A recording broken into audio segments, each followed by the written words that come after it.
হেডম থাকলে তোমাদের আম্মু শেখ হাসিনাকে বলো বাংলাদেশে আইসা মামলা ফেস করতে। এখন তো আর ইউনুস নাই, এখন তো জনগণের সরকার ক্ষমতায়।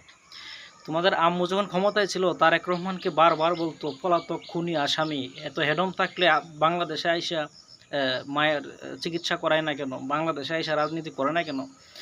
এবং বেগম খালেদা জিয়া কিন্তু বাংলাদেশের থাইখাই মামলা ফেস করছে, জেলে গেছে, লন্ডন বা আমেরিকা বা ভারত পালাই যায় নাই। তো তোমাদের আম্মুকে বলো সৎ সাহস থাকলে, বাংলাদেশের আইনের প্রতি শ্রদ্ধা থাকলে, নির্দোষ যদি মনে করে নিজেকে, বাংলাদেশে আইসা এটা প্রমাণ করতে বলো।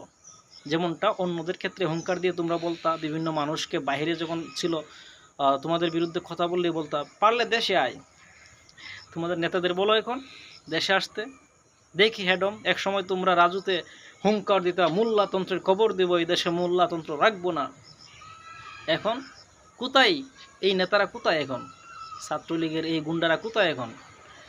নেতারা আরামে আয়েসে বউ ফুলাফান নিয়ে শুকিয়ে আছে, আর কিছু মুদির বীজ সামসা, হ্যাঁ, ছাগলের 3 নম্বর বাচ্চা বাংলাদেশের মধ্যে লাফায়, মা আসবে রাজপথ কাঁপবে।